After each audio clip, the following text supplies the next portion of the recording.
ইন্নাল্লাযীনা ক্বালু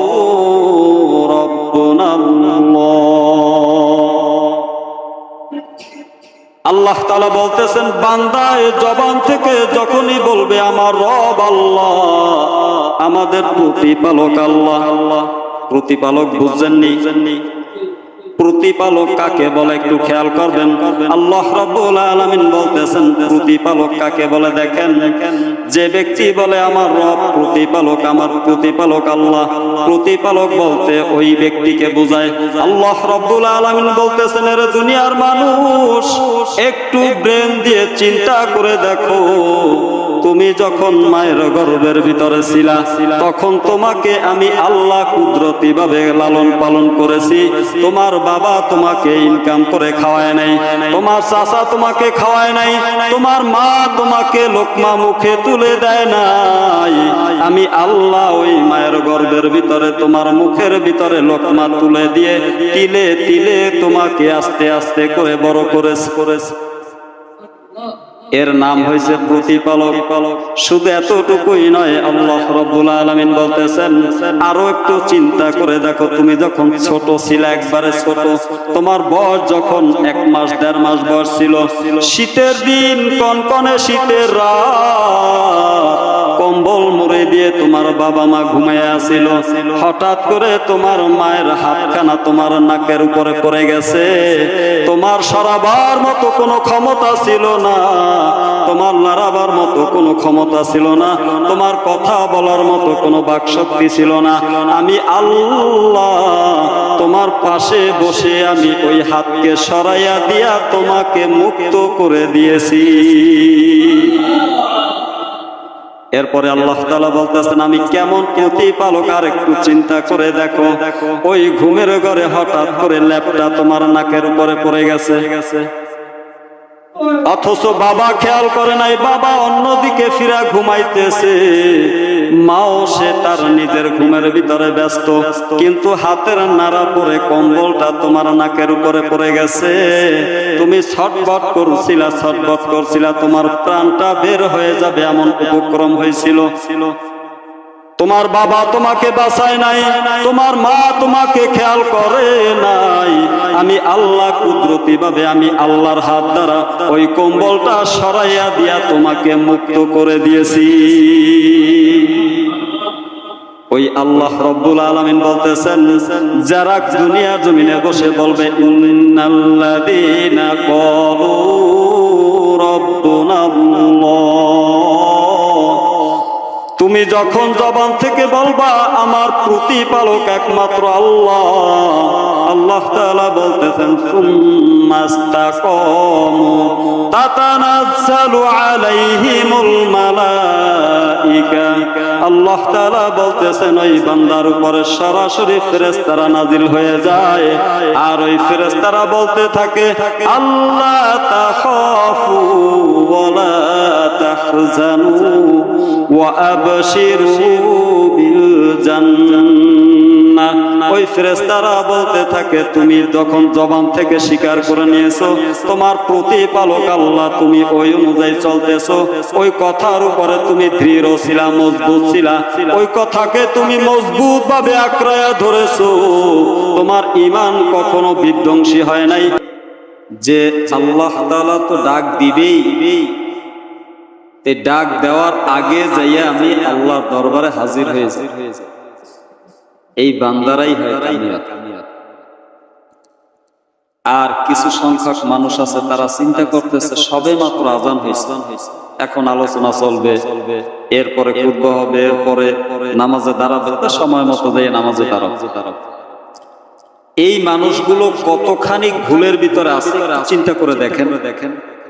আল্লাহর হাবিব সাল্লাল্লাহু আলাইহি ওয়াসাল্লাম বলতেছেন ইল্লা হাফাতহুমুল মালাইকা ওয়া গাশিয়াতহুমুর রাহমা ওয়া নাযালাত আলাইহিমুস সাকিনাহ ওয়া যাকারাহুমুল্লাহু ফী মান ইনদা।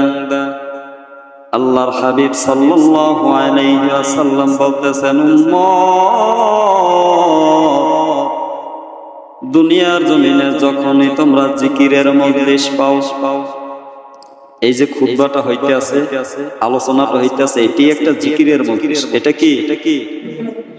অর্থাৎ যেই মজলিসের ভিতরে কোরআন হাদিসের আলোচনা হয়, আল্লাহ আল্লাহ রসুলের আলোচনা করা হয়, ওই মজলিসটাই হয় জিকিরের মজলিস। ওই মজলিসটা কিসের মজলিস? জিকিরের মজলিস।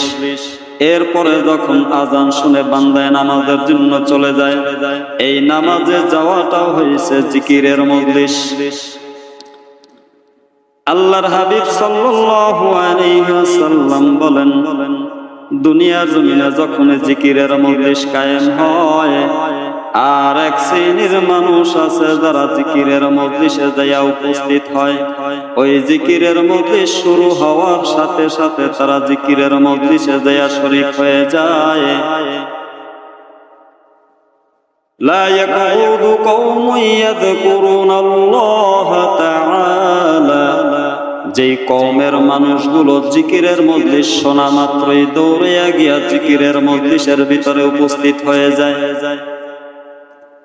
ইল্লা হাফাতহুমুল মালাইকা, ওই মজলিসের উপরে এক শ্রেণীর ফেরেশতারা আছে দুনিয়া জমিনে যারা বিচরণ করে, এই ফেরেশতারা ওই মজলিসটাকে ঘেরাও করে রাখে এবং একজনের উপরে একজন উঠতে উঠতে উঠতে উঠতে সরাসরি আরশে আজিম পর্যন্ত চলে যায়। ওয়াগশিয়াতুহুমুর রাহমা, ওই মজলিসের ভিতরে সরাসরি আল্লাহর রহমত নাজিল হইতে থাকে।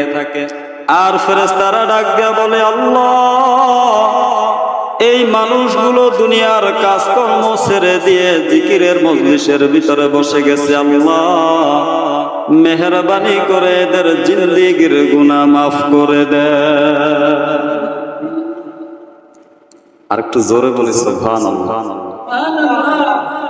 খুশির সংবাদ না? এটা খুশির সংবাদ না? আরো সামনে আছে খুশির সংবাদ, দেখেন। এরপরে আল্লাহর হাবিব সাল্লাল্লাহু আলাইহি ওয়াসাল্লাম বলতেছেন, ওয়া নাযালাত আলাইহিমুস সাকিনা, ওই মজলিসের উপরে আল্লাহ তাআলার খাস সাকিনা নামক রহমত নাযিল হইতে থাকে। ওয়া যাকারাহুমুল্লাহু ফী মান ইনদা, আল্লাহ রাব্বুল আলামিন আসমানে বসে আসমানওয়ালা ফেরেশতাদের সঙ্গে বলা বলি করতেছে। ফেরেশতাদের সঙ্গে আল্লাহ রাব্বুল আলামিন এই জিকিরের মজলিসের বান্দাদেরকে নিয়ে ফেরেশতাদের মজলিসে আলোচনা করতেছে। আর ফেরেশতাদেরকে ডাক দিয়া বলতেছে, ফেরেশতারা, তোমরা তো দুনিয়া জমিনে আদম বানাইতে নিষেধ করছিলা, আজকে তাকাইয়া দেখো, আজকে আমি মালিকের ডাক শুনে সরাসরি মসজিদে চলে গেছে, আমার ডাকের সাড়া দেওয়ার জন্য চলে গেছে। কোরআন হাদিসের আলোচনা হইতেছে, আমি আল্লাহর বড়াই বরাতের কথা শুনতেছে। হে ফেরেশতারা, তোরা সাক্ষী থাক, এই বান্দাদের জিন্দেগির গুনাহ আমি আল্লাহ মাফ করে দিলাম। তাহলে এই মজলিসের দাম আছে না নাই? যারা এখন আযান শুনে যারা মসজিদের ভিতরে ঢুকছে, আল্লাহর হাবিব সাল্লাল্লাহু আলাইহি ওয়াসাল্লাম বলতেছেন, আযান শোনা মাত্রই যখন সে জিকিরের মজলিসে প্রবেশ করছে, তার গোটা জিন্দেগির গুনাহ আল্লাহ তাআলা মাফ করে দিয়েছে। সুবহানাল্লাহ। আর যারা এখনো ঢুকতে পারে নাই, তারা কি তাদের জিন্দেগির গুনাহ তারা মাফ করাইতে পারে নাই? একদম একটা উদাহরণ বুঝেন, একটা মুরগি যখন পাখনার নিচে আপনি 20টা ডিম দিলেন, 20টা ডিম কি ফোটায়? হ্যাঁ, 2-4টা বাউয়া যায় না? নষ্ট হয় না? কেন নষ্ট হয় বলতে পারেন? আমি একদিন জিজ্ঞেস করলাম যে 20টা ডিম দিলেন, এই 20টা ডিমের ভিতরে 4-5টাই নষ্ট হয়ে গেল, কারণ কয় ওই পাখনার ভিতরে যা ছিল এইগুলো তাপ পাইছে, এইগুলো ফোটাইছে, আর যেগুলো পাখনার বাইরে চলে গেছে, অর্ধেক পাখনার ভিতরে ছিল, অর্ধেক বাইরে ছিল। বুঝেন নাই? অর্থাৎ এক শ্রেণীর মানুষ আছে, যাবো এখনই, তাড়াতাড়ি চলে যান, আসিয়া মজলিসের ভিতরে ঢোকে না, ওই বারান্দায় রাস্তায় দাঁড়াই থাকে, আছে না নাই? হ্যাঁ, এর ওই অর্ধেক ডিম পাকনার ভিতরে আর অর্ধেক ডিম বাহিরে। এরপরে দুই একটা ডিম আছে যারা বাহিরে একবারে চলে যায়, ওগুলো একবারেই নষ্ট হয়ে যায় কি যায় না? এটা হলো দুনিয়ার বাস্তবতা। সেম একই নিয়মে এখানেও আল্লাহর হাবিব সাল্লাল্লাহু আলাইহি ওয়াসাল্লাম বলতেছেন, যেই বান্দায় জিকিরের মজলিস পাওয়া মাত্রই সাথে সাথে যাইয়া ওই মজলিসের ভিতরে ঢুকে যায়, আল্লাহ রাব্বুল আলামিন তার গোটা জিন্দেগীর গুনাহ আল্লাহ তাআলা মাফ করে দেন। আর যে ব্যক্তি এই মজলিস পাওয়ার পরেও সে মজলিসের ভিতরে ঢুকতে পারলো না, মহান মাওলায়ে কারীম তার জিন্দেগীর গুনাহ মাফ তো করবেই না, তাকে পবিত্রও করলো না। তাহলে এই মজলিসের ভিতরে আগে ঢুকলে লাভ না লস? কি বলেন মুহতারাম হাজরিন? শুধু আলোচনা শুনলেই হবে না, আমলে আনতে হবে। হ্যাঁ, আমল করতে হবে না? কোরআন হাদিসের আলোচনা শুনতে হবে, প্লাস আমল করতে হবে। আল্লাহ তাআলা যে আমাদেরকে বানাইছেন, দুনিয়া জমিনে যে আল্লাহ তাআলা মানুষ বানাইছেন, এই মানুষের কাছে আল্লাহ রাব্বুল আলামিনের কিছু পাওনা আছে। পাওনা হক শব্দের অর্থ হয়েছে পাওনা। হক শব্দের অর্থ কি? অধিকার, পাওনা, প্রাপ্য। যে মালিক আপনাকে আমাকে সৃষ্টি করছেন, ওই মালিক আপনার আর আমার কাছে কিছু অধিকার আছে না? কিছু পাওয়ার অধিকার আছে না? কিছু হক আছে না? আমরা প্রত্যেকেই জানি এই দুনিয়ার জমিন থেকে চলে যাইতে হবে। হবে কি হবে না? মা বোন যারা আছে আলোচনা শুনতেছেন, মেহরবানি করে অনুরোধ করব, শুক্রবার দিন সপ্তাহে একদিন একটু কাজকে হালকা কইরা আধা ঘন্টা সময় 30 মিনিটের জন্য একটু কাজকে বন্ধ রাইখা একটু আলোচনাটুকু মনোযোগ সহকারে শ্রবণ করা। কারণ আল্লাহ তাআলা কাকে কখন কোন কথার মাধ্যমে, কোন আয়াতের আলোচনার মাধ্যমে আল্লাহ তাআলা হেদায়েতের রাস্তায় উঠাবেন একমাত্র আল্লাহই ভালো জানেন। ঠিক কিনা? এর জন্য কাজকে একটু হালকা কইরা আলোচনাটুকু একটু মনোযোগ সহকারে শ্রবণ করা। আপনি মানেন চাই না মানেন, এটা আমার দেখার বিষয় না। আপনি আলোচনাটুকু শোনেন, এই শোনাটাই আপনাকে একদিন না একদিন মানার জিন্দেগি কায়েম করাবে। বুঝে আসলো? তো আল্লাহ তাআলা আমাদেরকে বানাইছেন, বানাবার পরে আল্লাহ তাআলা আমাদের কাছে কিছু পায় না? কি বলেন? একজন মিস্ত্রি এই বিল্ডিংটা বানাইলো, ছাদ দিল, কমপ্লিট বিল্ডিংটা বানাইলো। একজন মিস্ত্রি সে কাজ করলো।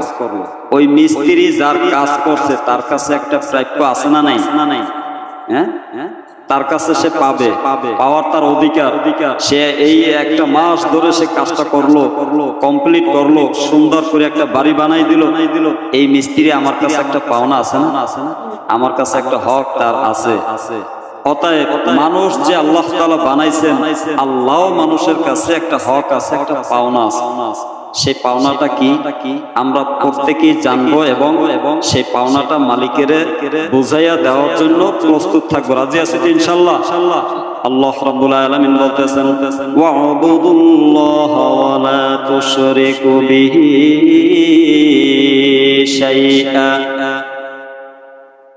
আল্লাহ রাব্বুল আলামিন বলতেছেন, দুনিয়ার মানুষ, আমি আল্লাহ তোমাদেরকে বানাইছি, বানাবার পরে তোমাদের কাছে কিছু একটা অধিকার, কিছু একটা পাওনা আছে।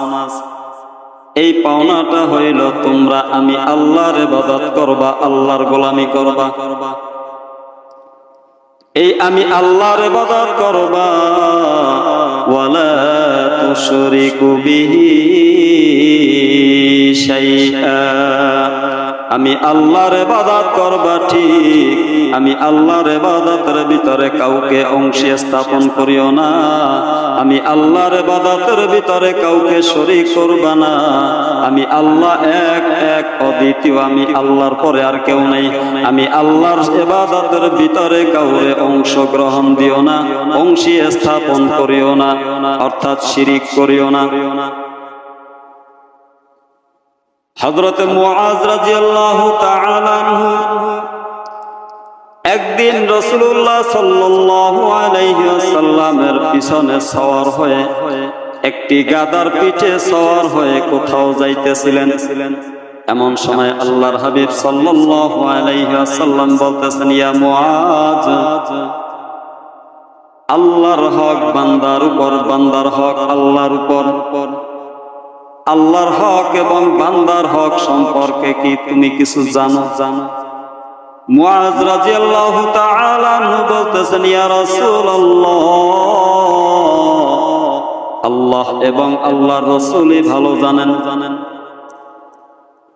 আল্লাহর রাসূল সাল্লাল্লাহু আলাইহি ওয়াসাল্লাম বলতেছেন, হে মুআজ, আল্লাহর হক হইছে আল্লাহ রাব্বুল আলামিন যতগুলো হুকুম দিয়েছে বান্দাকে বানাইয়া, যতগুলো হুকুম করছেন, এই হুকুমগুলো পরিপূর্ণভাবে আদায় করা। অর্থাৎ বান্দা আল্লাহর ইবাদতের ভিতরে লিপ্ত থাকবে, হায়াতের জিন্দেগিটা সে ইবাদতের ভিতরে কাটাই দিবে। এইটা হইছে আল্লাহর হক।